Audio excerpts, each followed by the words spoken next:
एक चक्रवर्ती सम्राट जिसका आदेश लाखों लोग सिर झुकाकर मानते थे, वो अब अपने ही दरबार में एक 12 साल के बालक के चरणों में बैठा था।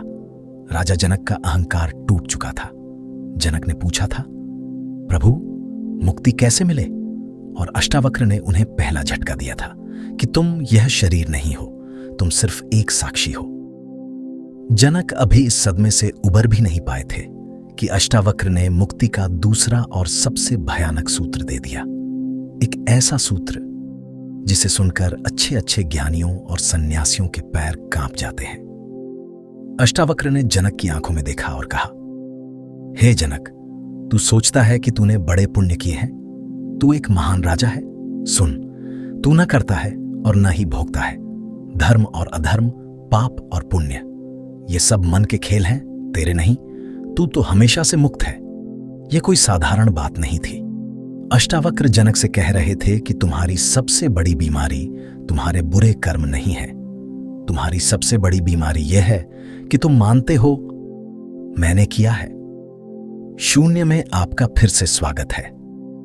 हम अष्टावक्र गीता के उस रहस्य में उतर रहे हैं जो ओशो की दृष्टि से हमारी आज की जिंदगी के सबसे बड़े बोझ को उतार फेंकता है। अगर आप दिन रात इस तनाव में जीते हैं कि मुझे यह करना है, मुझे वो पाना है, तो अष्टावक्र के ये वचन आपके भीतर के सारे शोर को हमेशा के लिए शांत कर सकते हैं। हम सब जिंदगी भर एक बहुत भारी बोझ अपने सिर पर लेकर चलते हैं। वो बोझ है मैं का। मैंने इतनी मेहनत की, मैंने इतना पैसा कमाया, मैंने बच्चों को बड़ा किया। यहां तक कि जो लोग अध्यात्म में जाते हैं उनका अहंकार भी नहीं छूटता। वो कहते हैं, मैंने आज 4 घंटे ध्यान किया, मैंने मंदिर बनवाया। ओशो कहते हैं कि अष्टावक्र इस मैंने किया यानी कर्ता भाव पर सबसे गहरी चोट करते हैं। अष्टावक्र कहते हैं कि यह पूरा ब्रह्मांड, यह प्रकृति अपने आप चल रही है। सूरज तुम्हारे कहने से नहीं उगता, तुम्हारी सांसें तुम्हारे कहने से नहीं चल रही, वो बस चल रही हैं। फिर तुम बीच में आकर क्यों कहते हो कि मैं कर रहा हूं? ओशो एक बहुत ही खूबसूरत उदाहरण देते हैं। कल्पना करो, एक आदमी ट्रेन में सफर कर रहा है, लेकिन उसने अपना भारी सूटकेस नीचे रखने के बजाय अपने सिर पर रखा हुआ है। पसीने से लथपथ है, परेशान है। कोई उससे पूछता है, भाई सूटकेस नीचे क्यों नहीं रख देते? तो वो आदमी कहता है, ट्रेन का इंजन पहले ही इतने लोगों का बोझ खींच रहा है, मैं अपने सूटकेस का बोझ भी उस पर कैसे डाल दूं? इसलिए मैंने इसे अपने सिर पर उठा रखा है। सुनने में यह मूर्खता लगती है ना, लेकिन हम सब अपनी जिंदगी में ठीक यही कर रहे हैं। यह पूरा ब्रह्मांड, यह अस्तित्व उस ट्रेन की तरह है जो सब कुछ ढो रहा है, लेकिन हम अपने तनाव, अपनी चिंताएं, अपने भविष्य का सूटकेस अपने सिर पर रखकर बैठे हैं।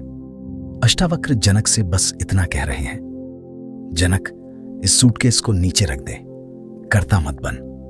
जब तुम यह मान लेते हो कि तुम कुछ नहीं कर रहे, जो हो रहा है बस हो रहा है, तो क्या बचता है? तब कोई चिंता नहीं बचती। अगर कुछ अच्छा हो गया तो अहंकार नहीं आता कि मैंने किया, और अगर कुछ बुरा हो गया तो दुख नहीं होता कि मुझसे गलती हो गई। तुम सिर्फ एक देखने वाले बन जाते हो, एक साक्षी। पाप की जंजीर लोहे की होती है और पुण्य की जंजीर सोने की। लेकिन अष्टावक्र कहते हैं, जंजीर चाहे लोहे की हो या सोने की, वो तुम्हें बांधती ही है। तुम्हें तो इन दोनों से आजाद होना है। जब अष्टावक्र ने यह कहा तो राजा जनक के भीतर का आखिरी खंभा भी गिर गया। सारी चिंताएं, सारा तनाव, सारा अहंकार एक ही पल में राख हो गया। जनक को समझ आ गया कि मुक्ति कोई ऐसी चीज नहीं है जिसे कोई प्रयास करके पाया जाए। प्रयास तो अहंकार करता है। मुक्ति तो तब घटती है जब तुम हर प्रयास छोड़ देते हो, जब तुम पूरी तरह से शून्य हो जाते हो। आज इसी पल एक गहरी सांस लें और अपने सिर से उस सूटकेस को नीचे उतार दें। एक पल के लिए यह सोचना छोड़ दें कि आपको कल क्या करना है या कल क्या हुआ था। बस इस पल में ठहर जाएं। आप पाएंगे कि आप तो हमेशा से मुक्त थे। अष्टावक्र गीता के इस दूसरे अध्याय का मौन अगर आपके भीतर उतरा है तो इसे महसूस करें। शून्य की इस यात्रा में आज इतना ही। वीडियो को उन लोगों तक जरूर पहुंचाएं जिनके सिर पर जिंदगी का बहुत भारी सूटकेस है शांत रहें और खुद को सिर्फ होते हुए देखें।